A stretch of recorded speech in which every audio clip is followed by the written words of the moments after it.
Hello guys, back to my channel. তো আমার mini কিচেনে তোমাদের অনেক ওয়েলকাম। কী ভাবছো আজকে অন্যরকমভাবে একটু ইন্ট্রোটা দিচ্ছি? তাই না, একদমই ভাবার কোনো বিষয় নয়।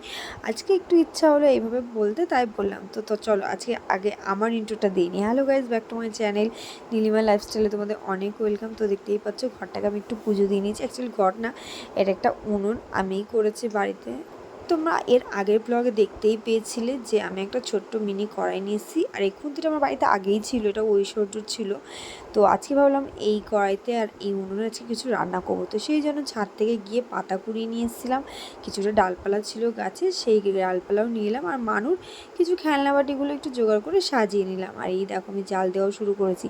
একদম ছোট্টোবেলায় যেমন খেলাধুলা করতাম না, সেই কথাগুলো বারবার মনে পড়ে যাচ্ছে। মানে এই তখন তো আমাদের সময় এত সুন্দর করা ছিল না, আমরা মাটির কড়াইতে রান্নাবান্না করতাম।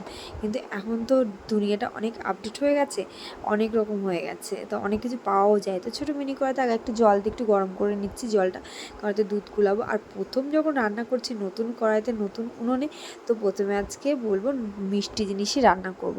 তো চলো কী মিষ্টি রান্না করব সেটা তোমাদের সঙ্গে আজকে শেয়ার করব। আজকে আমি আর ঐশ্বর্য একটু সুজি রান্না করব। তো সুজি তো একটু মিষ্টির মধ্যে পড়ে, সুজির পায়েস। তো চলো, আর ঐশ্বর্যের পাশে কিন্তু আমার হেল্পিং হ্যান্ড হিসাবে ছিল, ও আমাকে অনেক কিছু হেল্প করছিল, পাতা দিচ্ছিল, মাঝে মধ্যে বলছিল মামাম জল এনে দেবো, জল দিচ্ছিল, দুধের কৌটো এনে দিয়েছিল, অনেক চিনি এনে দিয়েছিল। ও হচ্ছে আমার হেল্পিং হ্যান্ড ছিল। কিন্তু ওকে তো এখন আগুনের কাছে দিতে পারে না, তাই আমি রান্না করছিলাম। একটু ঘিও দিয়ে দিলাম সুজিগুলো ভাজবো বলে। তো ঘিয়ের মধ্যে দিয়ে সুজি রান্না করলে কিন্তু দারুণ সুন্দর। আর একটা কথা বলি, সেদিন উনুন জ্বালাতে আমার এত কষ্ট হয়েছিল, কারণ আমি যেখানে রান্না করেছিলাম তার অপোজিট সাইডে প্রচণ্ড হাওয়া আসছিল, আর হাওয়াটা পুরো আমার চোখে লাগছিলো। তোমরা দেখতেই পাচ্ছ কেমন ওখানে মানে নড়ছে, এত হাওয়া দিচ্ছিল, পাতাগুলো পর্যন্ত নড়ছে। যাই হোক, তো সুজিগুলো ভালো করে একটু ভেজে নিলাম। তো তার মধ্যে একটু দুধ দিয়ে দিলাম, বেশি না, যেটুকু মানে যেটুকু পরিমাণ দরকার সেটুকুই দিয়ে নিলাম। এইটুকু কড়াইতে যেটুকু ধরে সেটুকুই দেবো। তো দেখলাম লাস্টে দুধটা একটু গুলিয়ে নিত, ওইটুকু দিলাম। পরে আমি আরেকটু জল অ্যাড করবো, এইটুকু জলে যেহেতু হবে না, মোটামুটি বেশ এক বাটি মতো পায়েস হয়েছিল, সুজির পায়েস। তো যাই হোক, 2 কাপ আমি জল ঢেলে দিলাম ছোট্ট ছোটো ঐশ্বর্যর মিনি কাপে।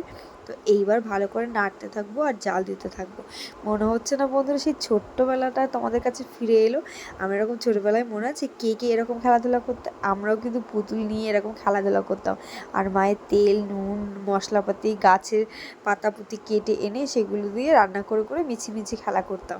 তো এখন ঘরে থেকেই কী আর করবে বাচ্চারা, তো ভাবলো আমি একটু ঐশ্বর্যের সঙ্গে এইভাবে খেলা করি।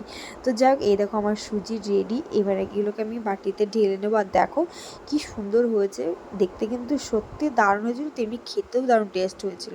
তো চলো একটা বাটিতে ঢেলে নিয়েছি, এবার তোমাদের দেখাবো কেমন হয়েছে। তো আমি ঐশ্বর্যকে একটু দিয়েছিলাম, ঐশ্বর্য পাপাকে একটু দিয়েছিলাম, আর লাস্টে আমি খেতে বসেছিলাম। কিন্তু সত্যি কথা বলবো, আমি তো প্রথমে ভাবছিলাম একটু ধোয়া ধোয়া গন্ধ বেরোবে, কিন্তু কাঠের জালে রান্না কিন্তু টেস্টই কিন্তু খুব সুন্দর, আলাদা, দারুণ টেস্ট হয়েছিল। আমি তোমাদেরকে বারবার বলছিলাম দারুণ টেস্ট হয়েছে, এরকম টেস্ট হয়তো উনুনেও হয় না। তো যাই হোক, আমার এই মিনি কিচেনে তোমাদের অনেক ওয়েলকাম। তোমরা মাঝে মধ্যে এরকম ছোট্টখাটো রান্নাবান্নার ব্লগ দেখতে পাবে। আর যদি ভিডিওটা ভালো লাগে অবশ্যই লাইক কমেন্ট শেয়ার করে দিয়ে পেজটাকে ফলো করে দিও।